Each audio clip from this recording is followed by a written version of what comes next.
Welcome to That Japanese Thing. This week we'll be talking about a short anime series, Senyuu. But before that, some news. My name is Christopher. With me today is Yesh and Dylan. Welcome, guys. Hello.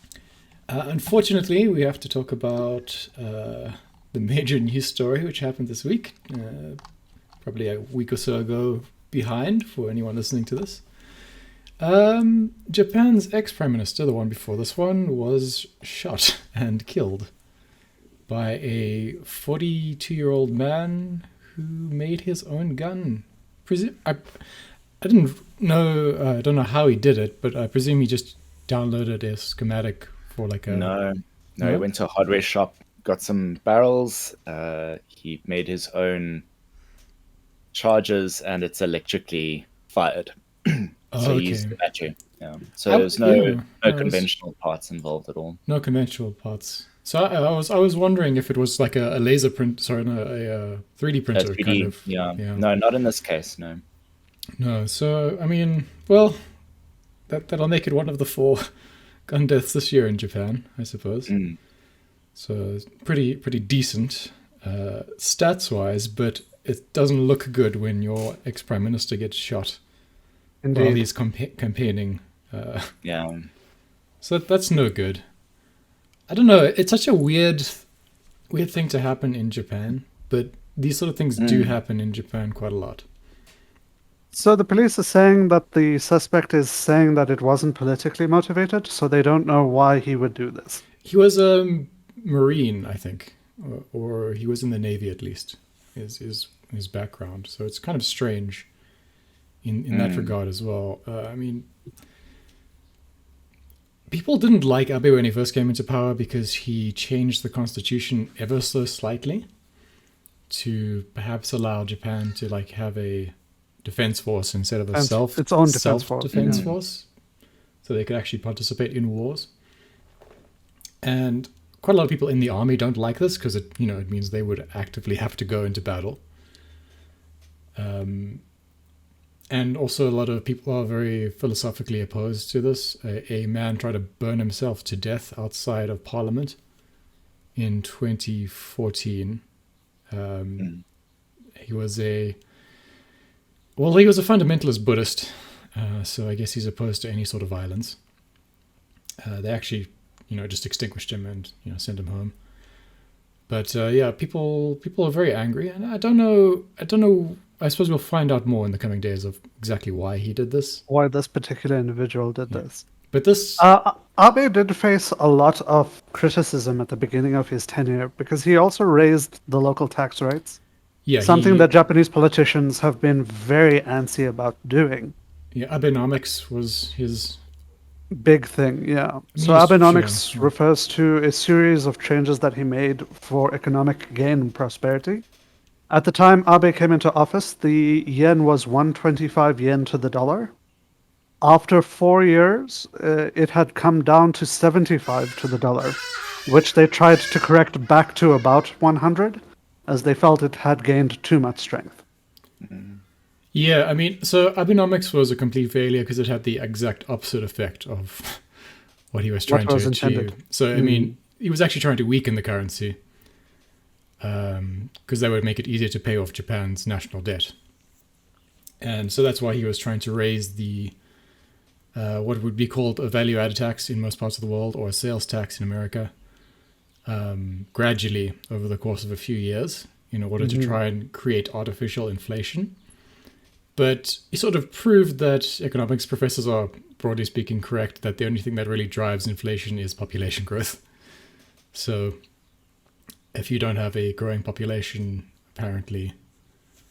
Well, if you have a stable economy and you don't have a growing population, you won't ever really have much in the way of inflation. Significant inflation, yeah. Yeah. They are confounding factors, I'm sure. But yeah, he then retired due to health concerns. And a year and a half later was shot dead. So a sad footnote in Japanese history. He's also the longest serving Japanese prime minister in the modern era. But yeah, moving swiftly on from such a sad story, I think it's a difficult transition, Indeed. but remaining with the political side of things, there's been some rumors about Japanese tourism, at least, and maybe that's a bit of a lighter topic. So you can go to Japan again as a tourist, but you can only go to Japan as part of a tour group. And the funny thing is, the government, which decided to issue these to a number of large Japanese tourism companies, thought that there would be a huge influx of people, because in 2019 Japan was the most visited country in the world, which is kind of surprising to me. You'd think it would be somewhere bigger, like America or something like that. But it turned out it was Japan. I suppose that's because the Olympics were just about to happen the next year, and they were preparing for the Olympics, gearing up for something like that. So they were expecting huge amounts of people to sign up immediately and want to rush into Japan.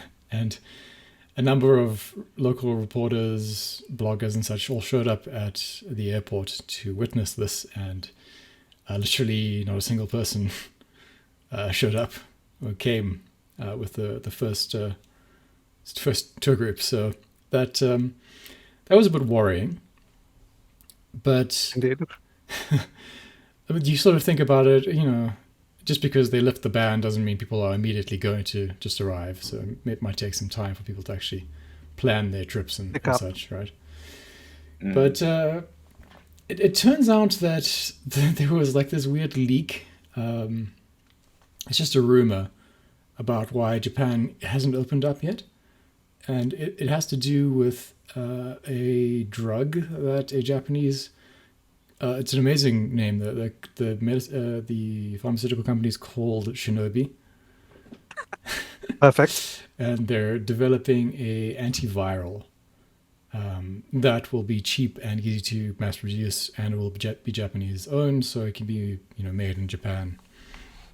And they think they'll be done within the next few months. So the government is basically just waiting for them to get approval, finish up their testing, and then people think they're just going to start lifting restrictions fairly quickly, since essentially it's a cure, and then people don't really have to worry, I guess.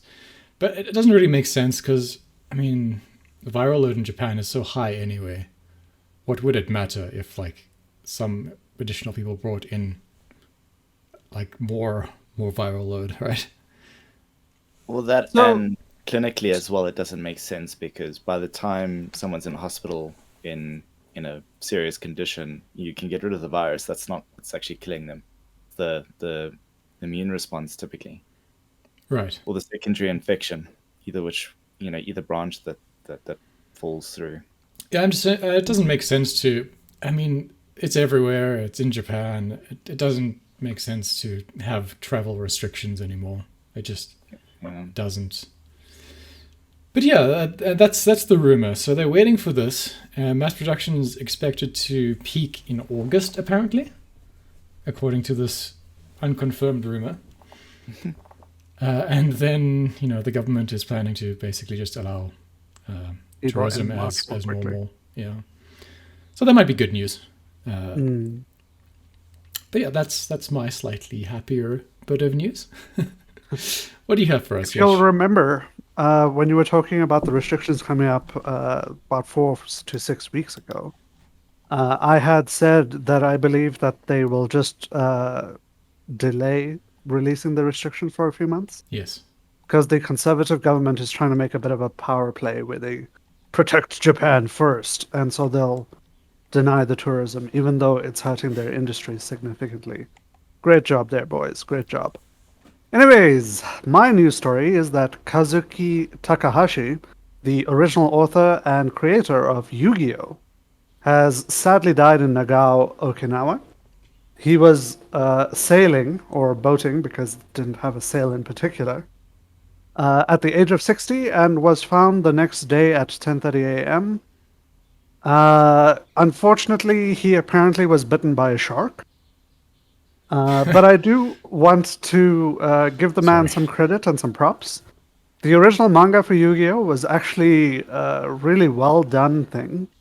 It got sadly really quite butchered when they attempted to bring it to Western audiences as a shonen. It got the Dragon Ball treatment in many ways. Almost everything serious about it was stripped away, and it became a collectible card game monstrosity, so it was impossible to steer the ship back to its roots. But I, in particular, want to give the man props because of the Yu-Gi-Oh! TV show. An entire niche genre has occurred within the anime community, making abridged series. That is the Yu-Gi-Oh! best Abridged thing that has come out of Yu-Gi-Oh! that has come out of this. Yeah. Yu-Gi-Oh! Abridged went on to inspire Dragon Ball Abridged and Hellsing Abridged, which has created an entire successful secondary company called Team 4 Star. Sword Art Online Abridged has literally said that they took their inspiration from both Dragon Ball and Yu-Gi-Oh! Abridged, and is now literally the only Sword Art content I will watch. And generally speaking, just by the entire abridged community existing, my enjoyment of anime as a whole has gone up, I would say. Yeah, and So just I those. just wanted to say thanks to Kazuki Takahashi. His work was great, and the parodies of it are even better. Wonderfully unintended consequences. I mean, the Borderlands games are kind of, although the voice actors for them are largely from some of those Parody fan shows, parodies. yeah. Yeah. So I mean, Red vs. Blue even said that they took some inspiration from Takahata 101. and the sort of the Texas dubbing industry, which used to be the Funimation, which is now the Crunchyroll dubbing industry, I suppose. I think it is Crunchyroll. I think I don't know what company name think they're going with, but Funimation- they're all combined. Funimation was the dominant partner in the merger, but they chose to use Crunchyroll as a brand Crunchyroll name, name, as far as I'm aware. Yeah. Which is my second story, but I'll come back to that in a moment. Dylan? Indeed. Let's give Dylan a go. No, I've just got a super quick story about the fact that OKI Electric Industry has shown off their new plant, which is Japan's first large-scale building that is certified as a net zero structure. So it's a full manufacturing plant that's at net zero. What does it do? I'm actually not sure what OKI Electric Industry does. I'm assuming they manufacture electronic consumables, but I may be wrong. Okay. Sorry, They're I did quite look this up a little bit. Quite a Uh, good. Yeah, sorry. Sorry, OKI mostly produces measurement tools for other industry. Oh, okay. So they make what are those graphs that tell you how the electricity looks in a sine wave? Don't know. I forget what that's called. What, in terms of like an oscilloscope? Oscilloscope. They make oscilloscopes and measuring yeah. devices. See, that just shows you how much of a bad engineer I am, because I should have known. I'm sure I've seen their name somewhere. But it's impressive if you can make It is, yeah. manufacturing plant, as you say. I mean, it's not As heavy. in- It's not heavy Sure. industries. They're not like they're smelting steel, I suppose. But No, sure. No, it's not like what we're used to in terms of heavy industry. But it is an 18,000 square meterage in terms of floor space, and they're basically plowing as much technology into it as they can. They've got solar on the roof. They've got energy saving features that obviously have made this up to a good building standard, so that there's enough insulation. yes, Which in that industry, those that are involved in it, that's one of the primary loss factors. Is essentially environmental control. yeah. I mean, it's a real problem with delicate manufacturing plants as well, because they need to have controlled atmospheres inside to prevent dust and other contaminants getting involved and that sort of thing. Yeah. But yeah, so that's impressive. Always good to see. And Japan is going through a power crisis, like many places in the world. So that's probably a good thing. If more industries can do that. Although I just love the continual progress that it, like, every week there's something promising, That is certainly one way to look at it. One might argue that because we can't produce enough power for various reasons, we have to resort to these sort of things. But yeah, the other way of looking at it is, oh look, we can deal with it by the advances in technology, and ways to cope are getting better and better. Yeah, I mean, in terms of power specifically, efficiency is always a major one, and we're very good at making things convenient and consumable, but Yes. very bad at making things efficient and being able to fit in. That's the place of regulation at the end of the day. But it just feels like a lot of regulation just didn't manage to do what it was set out to do. Certain things are remarkable in power savings. I was just looking at air humidifiers, and like 20 years ago, basically they were just a kettle that you put into a thing of water, right? And it's very slowly boiled that water into your air. But now you get vaporizers, which are strangely kind of worse for your health, because they just, they make air mist, but it uses a lot less power. So if your water's clean enough, I guess that's a great way of going about it. But yeah, another depressing story I have is related to Crunchyroll and Funimation, and how terrible Crunchyroll is, unfortunately. Is this about the wages? Yes, so Carry on. Crunchyroll is notorious for underpaying its staff, especially translators. A Japanese translator for Crunchyroll was paid $80 per episode of anime they translated. And this is regardless of what type of anime it is. So, you could maybe luck out and get like a girls do cute stuff thing. Knock it out in 2 hours, get your $80. Or you could get Legend of the Galactic Heroes and have to learn quantum physics and political terminology, maybe some engineering, just to be able to accurately translate something. So then you'd still get your $80, but it might take you a day per episode that you're given. And $80 is the standard it's been since the early 2000s for the company that Crunchyroll employs to translate its things, and it's really not enough. By contrast, a Netflix translator is paid $400, I believe, on average per episode they translate. Episode, yes. And Funimation also had a sliding scale where it would go from something like $80, but on the high end, if something was complicated, they'd get a fairly competitive industry standard. So the optimistic assumption was that since Funimation was taking over Crunchyroll, the wages would go up for the poor underpaid Crunchyroll translators. But in fact, what happened is the merger happened, and then they laid off all of the old Funimation translators and said, well, you can continue working, but you're going to have to work at the Crunchyroll rates, which I believe have been updated to $100 now per episode. But only because of external pressure. Oh yeah, and I was going to say only because of people being very vocally angry about it and forming unions. So a rather depressing development, and it's a very niche skill, translating Japanese to English, and one that takes a considerable amount of time. And I would say probably, to train someone to translate something from English to Japanese is probably the equivalent of a 5-year degree. Since, it's learning the hardest language, basically, for an English speaker to learn. And it's amazing how incredibly undervalued it is, given how incredibly profitable, especially the Western anime industry is. Since all they need to do is localize a product that already exists.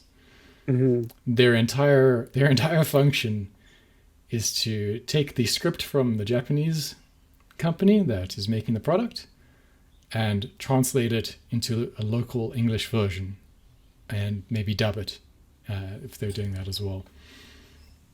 So it's sad, but that's what's happening. I don't know if there's anything anyone can do about it. Maybe complain on Twitter. That seems the best we can do, really. It actually has had an effect, complaining on Twitter, I mean.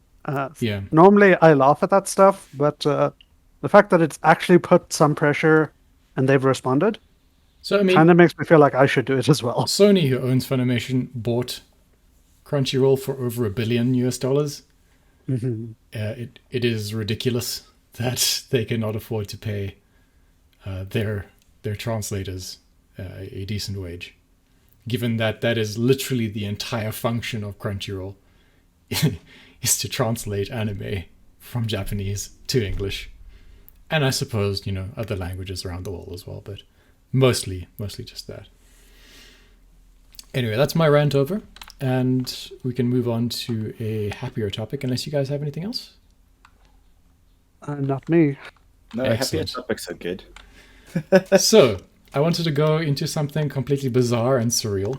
So I decided we should watch Senyuu, which is a short 5-minute format anime from 2013. I'm kind of interested in what Dylan thought, because I think it'd probably be his first time watching it. It was, yeah.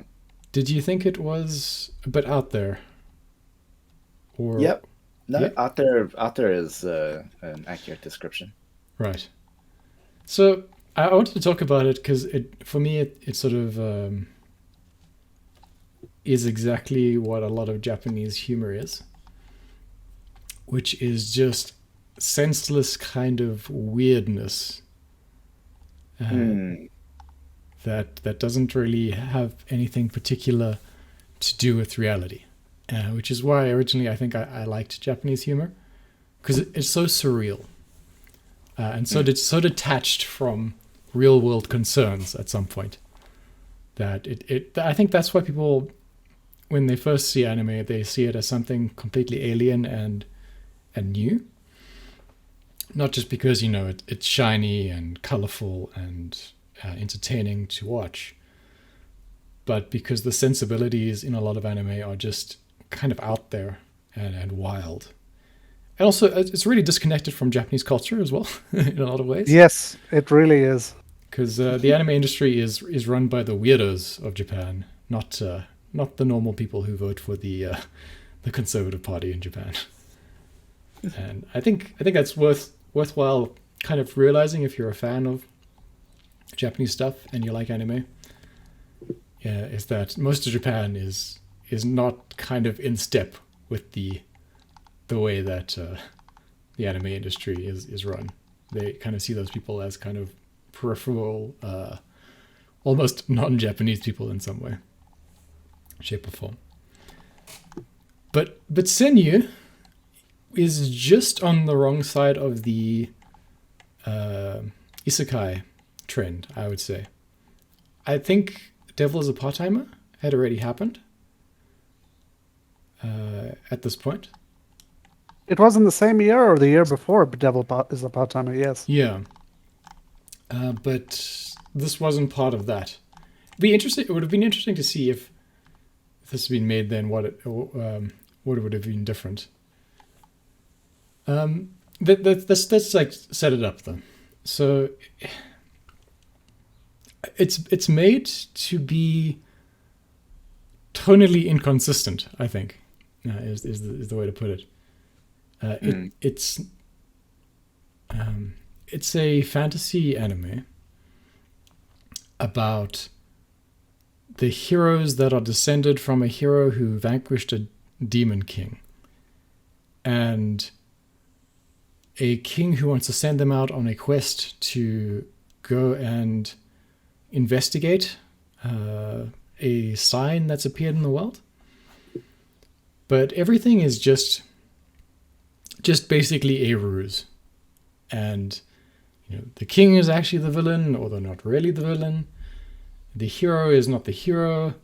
the hero's like squire is not the he's kind of man in disguise, and everything just goes wrong at every point, and everything's not meant to be taken seriously. So it's a gag anime, I suppose, in that way.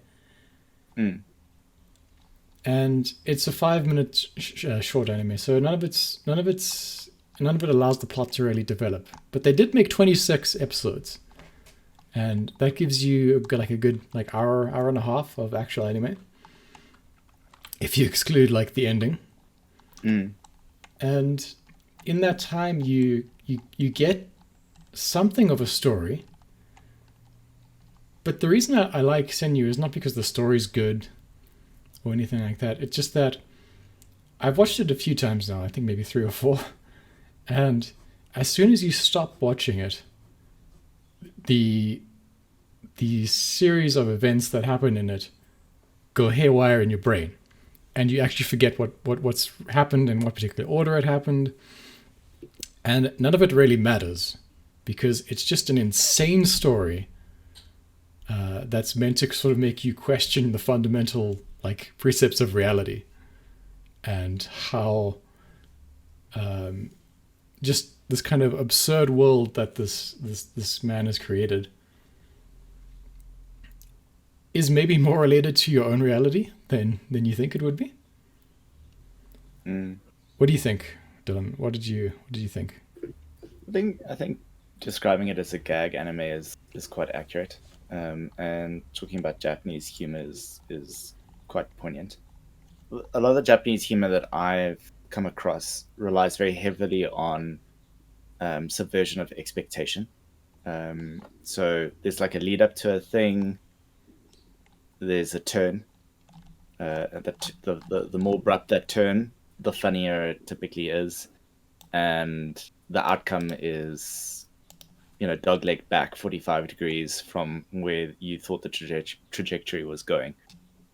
And normally there is like, at that point, there is like a sort of a performative, like ta-da moment, at least in the comedians that I watch, and that sort of cues people to laugh. And this kind of takes it on a bit further in that, just like you said,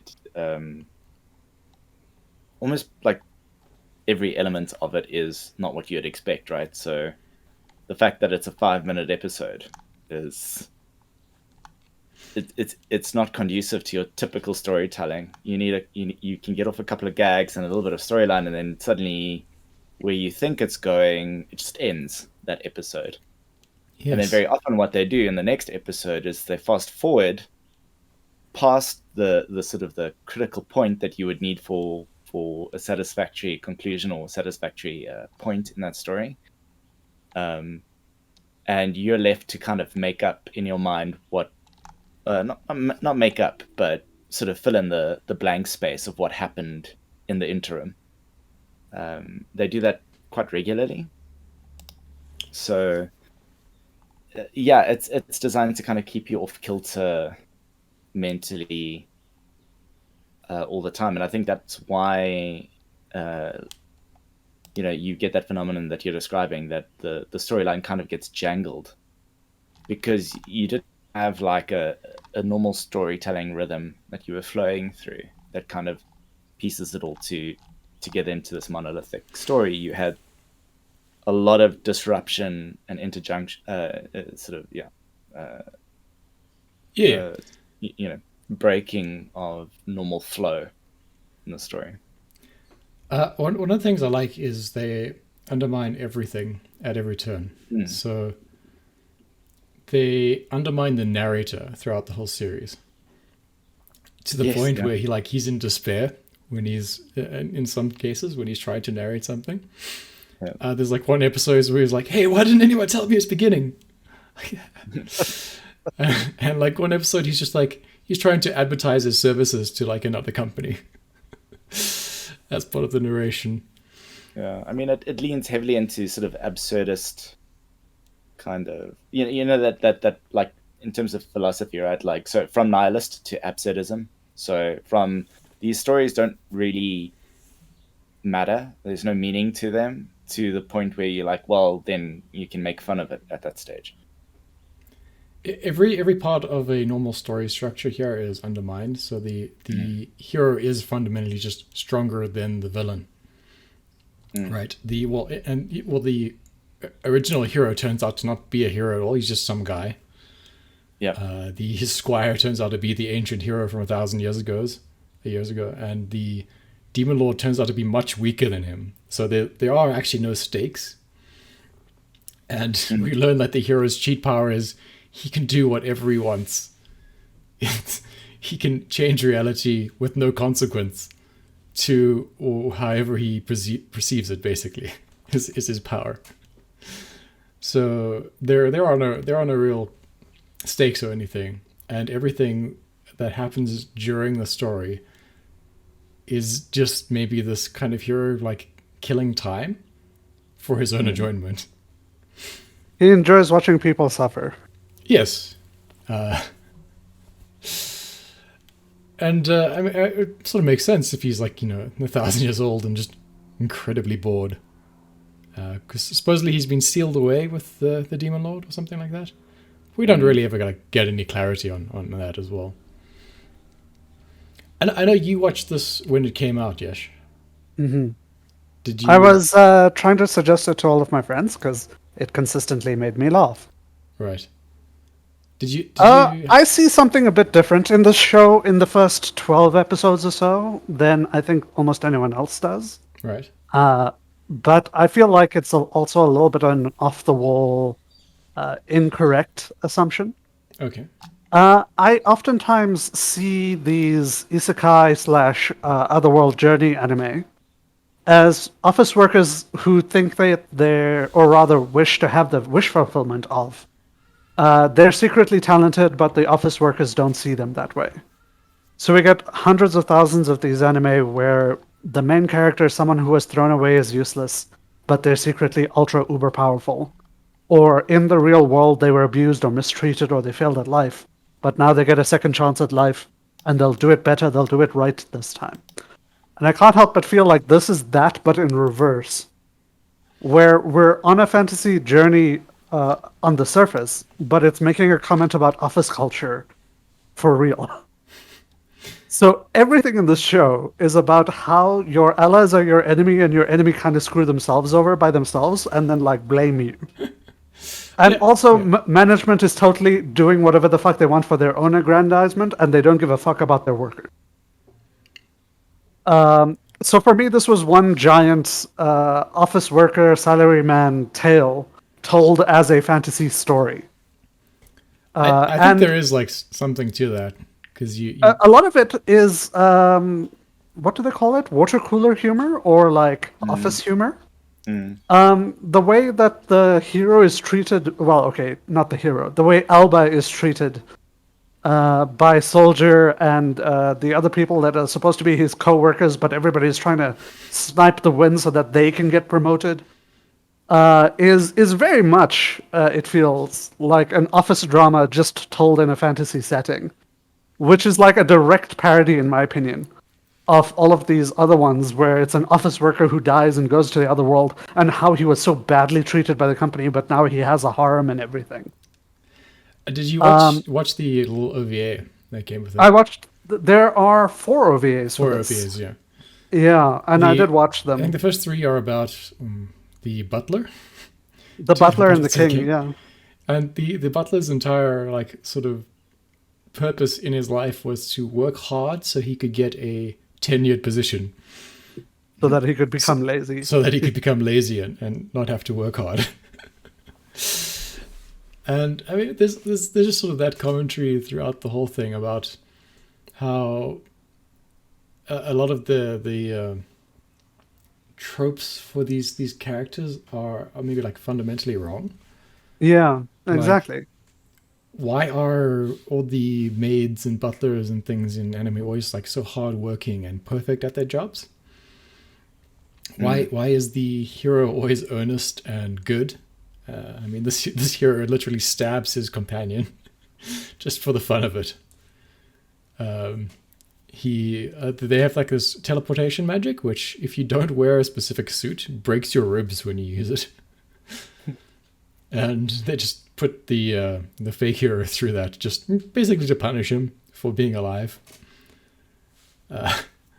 The heroines are equally selfish, but they both want to sort of appear to be good. Also, as a note, Yeah. it was very brave of the author of this to make his commentary on tsunderes at that time. Because nowadays, it's obvious that tsundere is the really dumb, horrendous thing.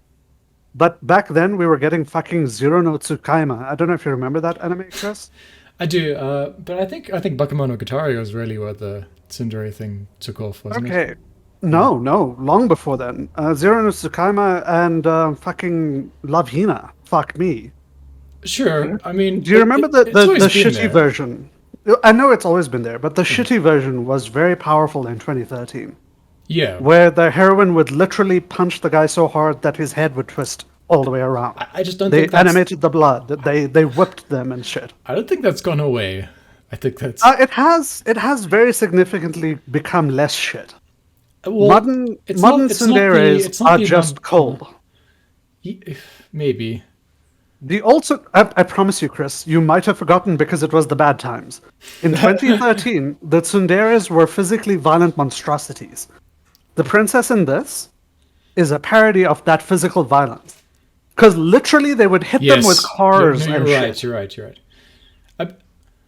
Again, I don't think that's completely gone away. I think maybe It hasn't completely it's gone not away. as popular as it was. But it's no longer socially acceptable to just hit a guy with a car. Or in Zero no Tsukaima, she dropped him off a dragon. The girl in Love Hina punched a guy down a staircase. Right. I mean, that kind of level of crazy violence has not become popular again. But in 2013, to make a comment that the tsundere is a horrible, evil monstrosity and should die I'm just thinking was very brave. Well, I mean, Dropkick on your Devil has come out with a new season, and what used to be popular, Yash, was the male interest would have regenerative powers, Yes, yeah. so the tsundere could abuse them more. Beat the fuck out of him. Right. And then we're not supposed to feel bad for him. I mean, I don't think it's completely gone away, and sometimes it's still funny, but when it's a kind of more serious anime and that's happening, then it's a bit... The problem is, in a bit lot of these anime, distasteful. the two that I listed in particular, we're supposed to take the romance seriously. I'm Yes. supposed to want Narusagawa and Worthless Guy to get together. God, I can't remember his name right now. Nobody can. He wasn't a character. All he did was rape 12-year-olds and leave. Jeez. I didn't know which conversation I was getting into. Yash has strong opinions on these sort of things. I get very angry about rom-coms. Japanese rom-coms in particular. Sure. I don't know, I quite like them, because they're weird, and they have As a note, these surrealist I kind of appreciate concepts. some rom-coms. Hatsukoi is a rom-com that just had, like, high school shenanigans. Hatsukoi is... I'm thinking of Nisekoi, actually. No. Nisekoi... Okay, so Nisekoi would have been fine if it could have ended in 12 episodes. Yeah. But Author-kun wanted to make unlimited money, so instead it goes on for 50? 70? Something there? I don't know how... I think the anime is not that long, but... I think Yeah, but something that could have ended in 6 to 12 episodes took 70. Yeah, if it was maximum Toradora length, it would be fine, I guess. Toradora length with that level of writing would also feel a little bit bad. I'd rather just watch Toradora. Yeah, this is true as well. But I mean, Toradora is another tsundere. Toradoras are great. But yeah, she doesn't beat the guy down staircases or run him over with cars. The first episode, she arrives in his bedroom with a baseball bat and starts... Yeah, but she doesn't hit him. She tries. She tries, but she doesn't actually do the deed. No, she we just don't knocks see a his corpse on the hole in his floor. wall. We don't see his corpse on the floor bleeding. Right. And that's not supposed to be making us laugh. Yeah. I mean, it also I'll happens take in one of your favorite animes, though, Yash, which is ReZero. Where both Rem and Ram are tsundere types. But Ram is the cold tsundere type. Rem is And the Colson. I've always been fine with the Colson. I've literally said that this entire conversation. And Rem is never forgiven for her shittiness. Well, it depends on how you see it. Subaru, I love you. I love Amelia. Yeah, God damn it. But she does literally kill him more than once. Yes, she does literally kill him more than once. And he still experiences that fear when he sees her demon mode, although that's in the book more than in the anime. Yes. But, okay, this subverts that trope, as well as the opposite of that, which would be like the lolicon trope, I suppose. I don't know. The old man is not treated as, like, a problem. In fact, he gets power-ups from his lolly abilities. That's true. Yeah. I feel a bit rough about that. And for all that Alba points out that he is a lolicon, nobody like looks at him sadly. I just want to point out that so the subversion of his like lolliconism is generally like lollies are framed in a way that it's actually a 800-year-old fox spirit, right? Inhabiting a small girl's body, so it's okay. Don't worry about it. Yeah, don't pay too much mind to it. As soon as this is pointed out to him, right, he loses interest. Interest in her, yeah. So he is literally like the worst kind of pedophile. Do you remember that crazy line he said? Sorry, I'm trying to remember it. I'm the Cinderella of lolicons. My interest disappears when the clock strikes 12. Yes. Yeah. I've heard someone say something similar in real life once. It was oh God. Yeah, it was time to leave that party at that point. Yeah. I will say in a gag anime, I'll accept it far more because he's never taken as a serious thing and he's attempted to get killed twice. But still, I was like, why? Why is this? So they with the armored princess, were they trying to do a Full Metal Alchemist kind of thing with that? Oh, she actually makes a Full Metal Alchemist reference when they visit the mechanical town. Yes. But then, I don't know. That was like a one-line throwaway, in my opinion. I wasn't really sure where they were going with that. I think it's supposed to be a gap moe. I think she's supposed to be like cute, but then she likes this thing. Right. And then they had a JoJo's reference, because of course. Multiple. When hit with the manly beam, JoJo's came out. The best part of that is the JoJo character sort of appears in one line, right, in season 1, as like a throwaway character. It's like, this man saved me from da da da da da. His knife that he gifted me took the attack. Right. What is it? Was it Sawajima or something? What was it? Samejima, yeah. Sawa something? I can't remember. I thought it was sharp something. It's not important. But so he is like a JoJo. What is their powers called in JoJo? Stands. He's a stand user. Stand user, right? And so his power is literally his manliness. He takes the damage for everyone in his vicinity.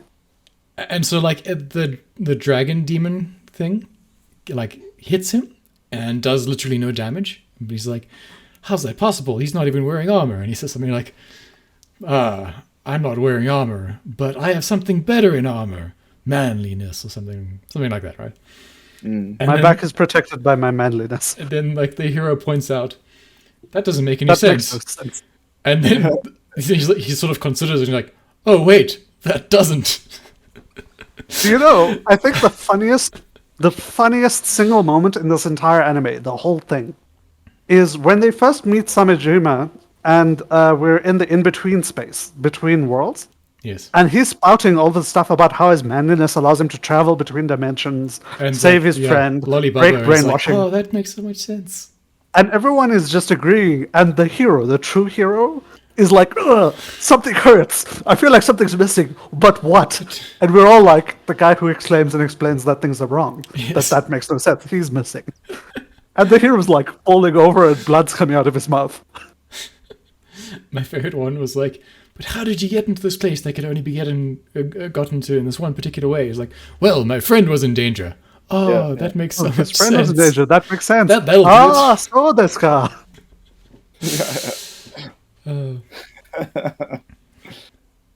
but I love this for like I think the same reason as like you guys like the what's it Popo? What's that? Tampopo? Tanpopo, thank you. Tampopo. It's just because it makes absolutely no sense. And every time something starts to make sense, it's undermined. Because it's a show that's not meant to be sequentially understandable. So you'll have a different intro every time, which is slightly different. So that in your standard anime from the 80s, into the 90s, into Dragon Ball Z era, the narrator related exactly what had happened up until that point and what had happened in the previous episode. And it was always absolutely accurate. In this one, the narrator gets worse with time, and the narration changes. So he both gets lazier, he cares less about his job. At one point, they abruptly change the voice actor for him as well. And the animation gets worse with time as well for the introduction. Like, it starts off with a kind of quite well-painted kind of background art sort of thing.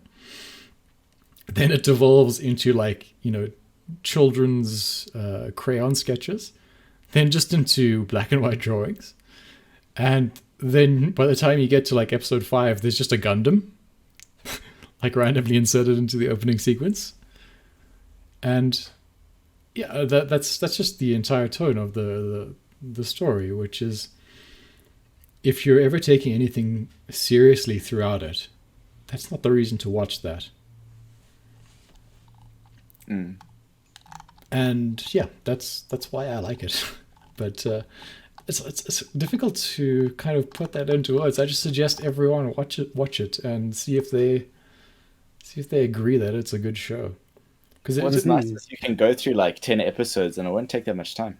Yeah, exactly. Even if you watch the entire 26 episodes, if you just skip through a few of the openings and outros, it's like 45 minutes of your time. So I do want to say, I did raise the point during Way of the Household Husband that telling the same joke over and over again makes binging a show kind of horrific.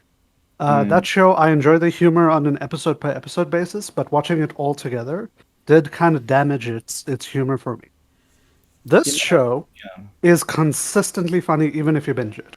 yes. I watched it last Wednesday. I watched it all the way through. I did not feel like I wasted my time at all. They actually make fun of making the same joke a few times, and they point it out in the show. Your ribs again. Poor hero. And I think because it is such a short show, and they sort of run into each other, that it does sort of set up the humor to be funny, like the second or third time as well, because it's just like a slight tweak to it every time. Mm-hmm. And it doesn't outstay its welcome. No, not at all. I kind of wish it got a like a movie or something, But I think at this point we're well past that, unfortunately. Although the manga is still being drawn, apparently, so maybe we get something eventually, but I think it's unlikely. The manga's still going? My word. But that's always the case with like a successful manga series. I think this is a 4-koma as well, so each individual chapter is not very significant. The manga artist as well has another popular series. What is it called? Nico something? Oh my god, does he make the Nico The Nico manga? What's it? Doro something? Yeah, something like that. Of course now I can't find it right now. Hedoro. I can't remember its name entirely. It's something like Nico Neko Hedoro. It is something like that. But yeah, he's the guy from that. Yeah, Nico Doga. Okay. Is what he's from. Yep. So yeah, I will say I felt a lot of the same vibes that makes up Konosuba in this. Yeah, with allies that are surprisingly like trash but helpful on odd times, and an MC who is not a good guy. It does feel like this maybe influenced Konosuba. I'm not sure if that's true, but it also feels like Overlord kind of drew a little bit from something like this in kind of the ridiculousness of some of the evil villains. Then, the bit where December shows himself and then he takes the shadow off of his face was also just the best.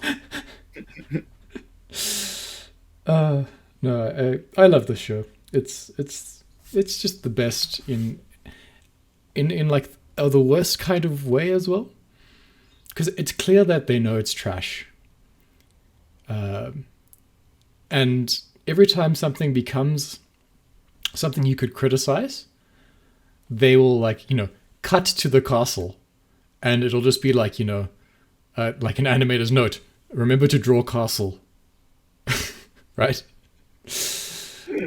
Or it'll just be, cut to king, and the king will just be like a stick figure with a crown. And during some scenes, there's like a single frame, and if you freeze it, it was just like one of the animators with a sign apologizing for not doing his work. Yeah, but they show those so quickly that you miss it if you blink. Right. It's a show that's packed with references. We talked about JoJo's, and there's like they make fun of Naruto throughout this. They also make fun of Dragon Ball Z with the power level thing that shows up briefly. They I don't know if you noticed, like the first guy, one of the 12, the ninjutsu guy, supposed ninjutsu guy, whose ninjutsu powers are all just normal things. Like one of his ninjutsu powers is sucking it up really hard. Yeah. and when it is a supernatural thing, they're like, it's magic, but we let him call it ninjutsu because he really wants to be a ninja. Yes. It's so funny. It's so accurate because it's like so many of those series where someone uses they call something like a ninjutsu. It is just magic. Like conceptually, that's all it is. It's a spell. His shadow clone technique is when he dies and his spirit comes out his mouth. Yeah. But his power level is supposed to be, I think it's first form Frieza, right? That's the reference, the 530,000, whatever. And so about 4 Tokyo Domes. It's like about 4 Tokyo Domes. Are you sure you want to start at that number? That seems like a really high number to start at. And it's clear, like, the guy that writes this is called Robertson Haruhara, which is a fake name if I've ever heard one. Just really loves, his anime, and has just decided to do a weird gag, a little, what the 4-panel comic kind of thing. And I'd recommend anyone give this a chance if they like comedy manga. No one I've ever recommended this to has said, like, they completely hated it. But it's not like, it's not going to change your life or anything either. Yeah. It's something you'll forget and then remember in 5 years' time and then watch. Because you're like, oh yeah, I remember that. Watch it again in half an hour. But yeah. Yeah. Next week though. Not next week, but the week after next, that'll be when the 4th episode of the current season of animes are coming out. We'll do a roundup of the seasonal anime. And I initially thought it was going to be quite a poor season, but there have been a few anime that kind of just slipped past all the major kind of review sites, and that people seem to have forgotten about, that have just come out, and they're pretty good. The fact that Isekai Oji-san is being slept on is pissing me off a very great deal. I mean, so Isekai Oji-san, did come up. People were going to talk about that, but it was like 10th on a lot of people's lists of things that were coming out. Call of the Night as well is something I think people just weren't talking about for whatever reason. Yeah. Call of the Night, it has a bad progress, sadly, but its beginning is very strong. I mean, I haven't read the manga. All I've seen is like Guguk's review of it. Okay. I'm going to say that there's no way in hell that they're going to get to the bad part in one season. So the first season should be an incredible ride. Yeah, but the first episode so far is fantastic, and I recommend everyone just give it a watch. It's insanely well animated, and it's got the same tone as the first 3 episodes of Bakemonogatari. So I don't know. That's something I haven't seen in a very long time. But hoping it stays that way for a while, even if it doesn't pan out in the long term. The studio doing it is great. I can't remember the studio, but I remember I was impressed. Yeah, I like the band name as well for the opening sequence. Creepy Nuts is their name. Creepy Nuts. But anyway, yeah. So we'll talk about that in a couple of weeks. All right. Thanks for listening. This has been that Japanese thing. Ciao for now. Ciao. Bye. Bye.